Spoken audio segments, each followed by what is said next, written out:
Welcome into the Leadership Classroom. Michael Kelly, Naj Ali Khan. Naj, this is not the episode we intended to do when the week began with Mountain West Commissioner Gloria Nevarez. Yeah, it's interesting how much the world of college athletics can change in the span of 10 days. When we interviewed Gloria Nevarez, who's the commissioner of the Mountain West Conference, we asked her a lot of great leadership questions. We also asked her about trying to keep all of the various parties happy when you have a conference that includes schools in Wyoming and Idaho and San Diego and Las Vegas. And she talked a little bit about what it takes to be a leader. And then in the last 10 days, we've had 5 schools defect from the conference, and we could have 2 more before the month is out. I mean, leave it to us two to be like, hey, how have you managed to keep the conference Right. intact? And then, no joke, as you said, 8 days later, after Yeah. we recorded that podcast with Gloria Nevarez, everything blows up. And for so long, that conference did not Yeah. change. And you'll Yeah. see it in the interview with her where we're just praising her work. And it's not against her, obviously. It's just the state of college athletics right now. Yeah, it absolutely is. She has some great leadership tools for our viewers, our listeners to be able to take in. Product of California Public Schools. I mean, as far as college athletics are concerned, she's a driver, she's a leader out there. And to be able to celebrate the 25th anniversary of this conference and keeping it together through so much upheaval in college athletics really, is a testament to her leadership. But again, things change, real quick. But we wanted to make sure we brought this to you. Yeah, a quick little disclaimer for you before we get into the podcast. So here now our interview with Mountain West Commissioner Gloria Nevarez. Gloria Nevarez is our guest. Gloria, the first question I would ask is, what does leadership look like to you, and what makes a great leader? Well, a lot of people don't know this about conference commissioners and conference offices. We have very little legitimate direct authority. We serve our board members and we work with our campuses and athletic directors, and pretty much everything we do is about bringing proposals or directions to our membership and then cultivating consensus in order to get something adopted or passed, which, as you can imagine, with 12 institutions, with 12 different agendas or priorities, that isn't always a straightforward path. You are a product of the California public school system, which is always fun for us here at the Association of California School Administrators. I wonder, Gloria, going back to your time at Santa Clara High, if there were educators, teachers, administrators who stood out to you in your time as a student there, and maybe what they taught you about leadership. Well, I think Dave Bohr was my English teacher for, 4 years that I was in high school. For some reason, he got the intro English, the AP English, all the English classes. And English wasn't my go-to subject, but he just presented it in a way that was digestible for everyone, which kind of lends to what I'm doing today. Like if I'm bringing whatever it is, a scheduling recommendation or a business opportunity to our membership, you've got to break it down into why it makes sense for each member and give them an opportunity to tell me what concerns them or how I can adjust it to make it work for them. So being able to cater to a diverse audience. You've been the commissioner with the Mountain West, but before that, you also were involved in the Pac-12 leadership. And so I wonder, how do you identify potential leaders? How do you see their fit into leadership? And how do you give them that tap on the shoulder to say, hey, I think you'd make a great leader? I'm kind of of that school of you got to do the job. You got to do it well. You have to know all the different pieces and parts that goes into college athletics. It's not a very common thing. It doesn't follow standard business practice. We have higher education, graduation rates, Title IX, health and safety concerns. We're educating young people in the platform of higher education through sports, which is really, really unique. So being able to understand that, and especially at a conference office, understanding higher education, what the mission and values are, and being able to deliver what we do in a business entity through higher education. When you look at the California public school system, 75% of teachers are women. But when you look at California public school superintendents, that number drops all the way to 25 or 30%. Yep. I'm sure there's some parallels for you when you look at the fact that you are in a very male dominated world in collegiate athletics. What has that been like for you over the years? It certainly is getting a lot better. I feel I'm at the point in my career where I'm reaching out across in the business aspect and pro aspect, even across the verticals in college. And you're seeing more women sitting in CEO, in decision making positions. In our own league, we have 2 female ADs. Close to half the room are female presidents on our board. So we're definitely seeing the needle move. But to your point, on some of those high profile, what we call Power Four leagues, we might not be seeing that um, as quickly as maybe I would like to see. Throughout your career, Gloria, were there things where you went, man, this is looking back on it now and just all of those years working in a male dominated field that you went, you know what? Looking back on that, that wasn't right, or I had to overcome this, or we know that there has been a lot of progress, but we also know that there's a long way to go. And so I wonder what some of those early years were like. I never felt or saw anything that was that direct. Okay. I did feel the access to the unofficial networks was limited, getting invited. I play golf, getting invited to play golf, or, the AD would go on a road show to the different schools and, maybe just invite the small group of guys on the senior team or maybe not be included in some of that. The opportunity to, go to dinners or whatever. That is where I felt the disadvantage. Tell me about the day-to-day of being a conference commissioner because, we ask everybody, "What's your day like?" And we always hear "Well, no 2 days are exactly the same." But in your position as a conference commissioner, what is the day-to-day like? It really is not the same. It depends what time of year. But if you think about a conference office, like our main goal is to put on crown champions in the league and then send them on to the next level, be it CFP or NCAA championship. So there's a huge event management arm, there's officiating, there's scheduling, and then we're the broker of the media rights for the entire company. So, little things pop up, but those are the main day-to-day pillars of what we do in a conference office. When you look at, and I know you get this question all the time, Gloria, but when you look at the state of college athletics, it is so different than it was. I mean, forget 10 or 15 years ago, 3 years ago, 2 years ago, to look at what you've done with the Mountain West. And for the most part, your conference has remained untouched throughout all of this. How have you managed to do this and really keep your conference intact when we're seeing USC and all of these schools from the West Coast headed over to the Midwest to go play in the Big Ten? I wonder how you've done it, Gloria. And I wouldn't say it's Gloria Nevarez. Sure. I mean, there is definitely alignment among our board of directors, and that could change tomorrow. But for right now, what I really appreciate about the league is they see what they have in common. They see the value in what is the Mountain West. And for the time that they are in our league, our schools are committed to moving us forward. And I feel like we have one of those leagues where, again, we're younger, but we're also of that ilk where we get a lot of first-time presidents, first-time ADs, first-time head coaches, and that makes them a little bit more risk tolerant, I would say, than a lot of universities in the similar position. So very much about innovation, exploring, and try to stay on the front foot of a lot of these things. So we've been engaging in threat casting, which is kind of a new science about how do you tell where the threats in the marketplace, how do you tell they're coming, what do you do in the meantime to prepare? So really trying to stay in front of those things.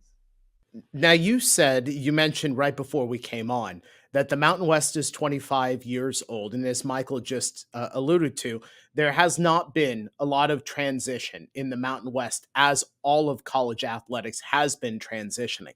But just for our viewers, the Mountain West has schools in California, Idaho, Wyoming, New Mexico. The Air Force Academy is part of the campus. That brings a unique identity. And I'm interested to know, how do you keep everybody happy? Like, because you have so many different entities and so many different interests. How do you keep the same people at San Diego State happy as the people at the University of Wyoming? The running joke among the 31 Division One commissioners is, if half the league is not happy and half the league is happy on any given issue, you're probably doing a good job. It's the same thing in television where, if you say something and you offend one fan base 50% of the time and you offend another fan base 50% of the time, then you're doing a good job, right?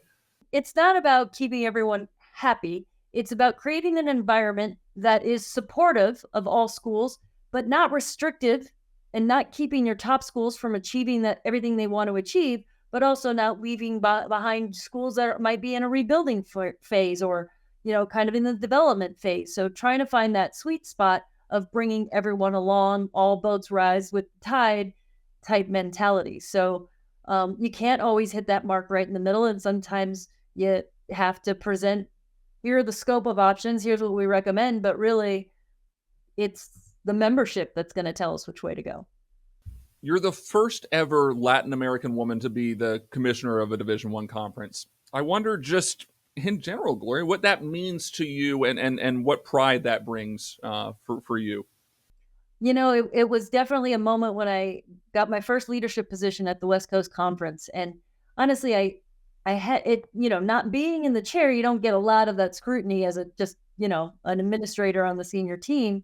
And we spent a lot of time talking about, what do I put in the press release? Because it's a thing. It became a thing. We had to talk about it. And I'm actually half Mexican, a fourth Filipino, and a fourth Irish. I mean, do you put that in the header? Like, Yeah. and so we spent some time thinking about it. But after that moment, it became something that became an identifier. It was also an interesting time at the WCC. The Mountain West was sniffing around and courting Gonzaga. And it was odd that I wasn't getting a lot of inquiries from the national media. They just hadn't looked at the conference office as a voice in conference realignment or expansion. But when they wanted to talk to me about being female or being from a diverse background, said, absolutely, yes. And let's talk about the league. Oh. Use that as the megaphone to talk about what's happening in the league. So on the one hand, I do have a sense of pride and responsibility to lean in and embrace that. On the other hand, it is about what we're trying to achieve Sure. at the conference office.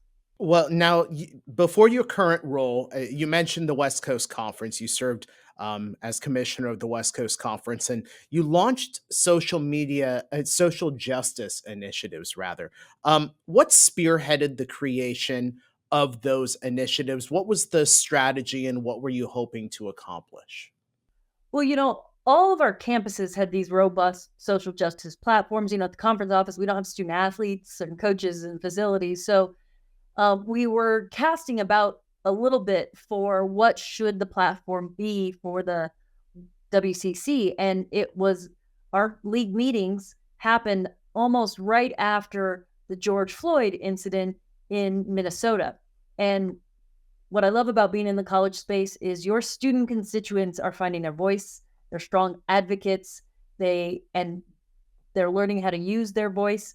And so they were asking those college presidents, okay, everyone's putting out statements of support, but what are you doing, right? What are you actually doing to help support students with diverse background in your campuses? And I had always had this concept of like a hiring commitment, and it seemed to fit, it seemed to resonate. And that was really a board initiative to respond to many of their student athlete stakeholders who were of diverse backgrounds in their athletic programs, for a tangible policy and initiative that could directly impact providing mentorship, coaches, and diverse faces and perspectives in their leadership teams. You were an integral part of the Pac-12, what is formerly the Pac-12 now. When you look at the dissolution of that conference. And that is a very storied conference. I wonder from your perspective, Gloria, what do you think went wrong, or was this just collegiate athletics being what it is and this consolidation that we're seeing today? And I was out of the Pac-12 for Right. time. Yeah, yeah. I You're still long have gone. very strong affinity connection. I went through all the stages of grief. Yeah. I'm still heartbroken about it. Heartbroken for the people who worked in the conference office. A lot of good humans. But I think it's a sign of the times and how we have to evolve. And eventually, as much as we're aligned in the Mountain West today, if a school has an opportunity or a chance to do the best by that school, they have to take it. That is their first priority to their students, their donors, their student athletes. So that to me is just a reflection of the pressures on really big athletic departments and big football in this environment. Is that a challenge for you? You mentioned going through all of the emotional, the mental phases of the Pac-12, no longer existing in the way that it has for 108 years. But when you kind of look at it, do you see these types of challenges are going to be more and more? They're going to be mounting year after year as media gets more involved, and name, image, likeness is there, and student athletes are looking for different avenues of which to go. Is this all part of the challenge of not just the changing collegiate athletics, but also the role you have to play as a leader? Well, and I think it's also a product of the NCAA is a ginormous organization, and a lot of people forget that it's not just, you know, FBS, big football. It's divisions 1, 2, and 3, and that's a wide swath of different folks and different types of institutions. And I think we failed as an organization to change with the times and to really modernize our rules and processes, because it's really difficult to get policies passed through those types of broad swaths of stakeholders. And so on the one hand, you got a very, perfect storm of lawsuits being lodged against the NCAA, media rights coming due, the pressures, social media, and the pressure to allow student athletes to monetize and move between schools without restriction. And we didn't get there as an organization. So external factors came over and pushed us into this new world. So on the one hand, I hope that going forward, and I think we're analyzing that right now, we create a governance system that allows us to sprint at the different levels in our organization. And two, that we continue to stay on the front foot of evolving whatever it is, business, technology, student sentiment, because I think not changing with the times caused us to be where we are today. I am optimistic that this last round, House settlement, media rights being signed and locked in for at least 10 years, we enter a little bit of stability. Gloria, I think there's all this talk about name, image, and likeness, and maybe not enough attention sometimes given to the transfer portal and the way that those rules have changed. Right? Everybody's talking about, hey, endorsement deals, which are well deserved and long overdue when you look at what these athletes bring to their universities. I wonder, though, looking at the transfer portal, and as you mentioned, this ability to really go anywhere, anytime you want for the most part, do you think it's good for the game? Do you think it's good for collegiate athletics? So, to your point, previously in basketball and football, in order to transfer, you had to sit a year. Right. All other sports were able to transfer and compete immediately, although they did have to go through some paperwork and get approved, but those approvals were, liberally handed out. One of the most positive storylines around NCAA athletics have been the graduation rates, especially in Division One. They track higher because of all the requirements and all the support services than general student populations. And it's a real positive story that we are graduating student athletes at a very high rate. That is the concern with the transfer portal, because there is a direct correlation between numerous transfers and inability to collect enough units to graduate. So I know the NCAA is working on metrics, just like we had under the previous rules, about how do we track transfers and ensure they continue to graduate at the above average rates that we have held ourselves to. Because I think that's a really important piece of college athletics really does mean graduating student athletes at a high rate. So when we talk about NIL, when we talk about the transfer portal and the impact on collegiate athletics, I'm sure that you and other leaders from the conference hear from athletic directors quite frequently about the challenges that come from that. As a leader and leading the Mountain West from the very top, how do you have to just kind of maneuver through that? What type of leadership is required to maneuver through, again, so many different groups that are advocating for so many different things? Like that's not an easy job. Well, remember when name, image, likeness first got adopted, it was because of a lawsuit. Right. And so we ripped the band-aid off that pretty quickly and didn't have a lot of guidelines and principles, but we had one pretty much ban on conferences or campuses being involved in NIL deals. So campuses really got to the point where they were, you know, tasked with education and training. Now with the House settlement, there is a lot more flexibility that allows campuses and even conferences to some degree to get into the NIL space, both to help educate, but provide guardrails and protections for student athletes. I mean, these are still young people learning life and contracting and taxes and all these different things. And so having the schools back in that space, I think, is going to be very positive. Our role as a conference office, because a lot of this is still unanswered. The House settlement is not yet final. We don't yet know what all the policy is going to be underneath these grand concepts and how we're going to be able to work with those on campus. So our role is to get as much information to our campuses timely as we can get it with as much detail so that they can begin to make informed decisions on how to live in this new world. I want to pivot back to leadership for a second. When we had King's chairman, Vivek Ranadive, on, he talked about what he thinks is 21st century leadership. And he talked about, he used the analogy of being a band conductor. And he talked about in the old days, if you will, that you had more of kind of a dictatorial type of, march to the beat of my drum. Now you kind of have the new school jazz band conductor. And it immediately made me think of, this is David Stern versus Adam Silver, right? The very much march to the beat of my drum, who was David Stern, versus Adam Silver, who's, hey, let's get all the voices in the room. Let's allow these instruments to play.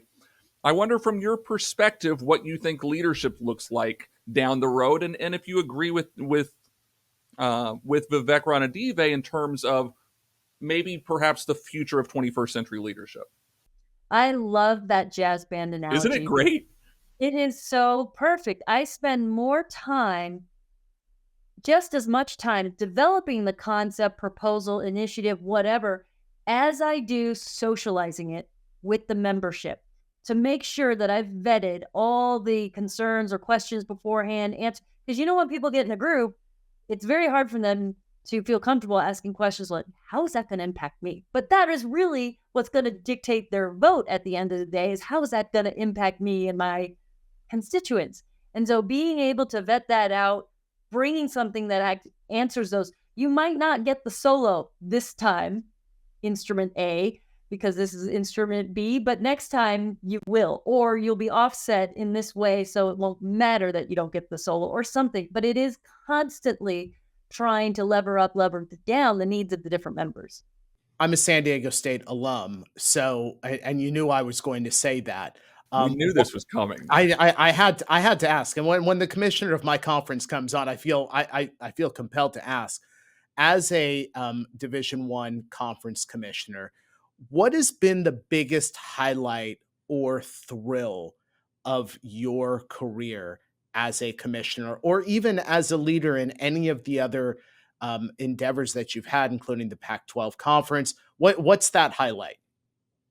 Honestly, and this is a recency bias coupled with just excitement, that our tournament last year, I know San Diego State went to the Final Four the year before, but them coming back and then the competitiveness, we had 6 teams on the men's side that got into the NCAA tournament. I've been to a lot of sellout basketball events and tournaments, and that to me was probably the most electric the most exciting. Fans were on their stands. They were blowing the roof off the place. There was so much on the line, and things you can't control as a commissioner, who's winning and losing. And we couldn't have played out a better scenario of who advanced and who didn't to set us up for 6 teams selected to the tournament. I mean, it was like magic. It was really cool. Last question before we get you out of here, and I'm sure you get this a lot, but I'll ask you to pull out your crystal ball if you have one for a second. Where do you think college athletics are in 5 years, and how do you prepare your teams and the people who work for you to be ready for what collegiate athletics might look like in 5 years? And I think, like I said, a lot of our current solutions to some of the issues sound like the House settlement, and that has a 10-year horizon. Sound like the ESPN media agreement with the CFP, another 10-year horizons. You have some conference media deals that are differing length, shorter than 10 years, but all kind of come due around the same time. So optimistically, I hope we're in a similar space, that we've gotten our footing with all this new stuff that we have coming at us for the next 5 years. But the horizon we really need to keep an eye on is when those media rights come due again for the Power Four leagues, and where we need to be prepared to deal with that. Naj and I talk about this all the time. Stability in college athletics, we're all for it. Just give us a couple of years of just let's let things calm down a little bit. I'm sure you feel the same way. Well, I mean, after a global pandemic that put a halt to live events, which is really the business we're in at the core, putting on live events, and then coupled with conference realignment, it's just been nuts.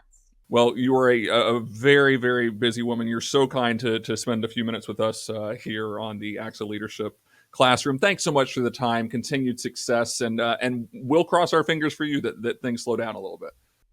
Thank you. Appreciate it.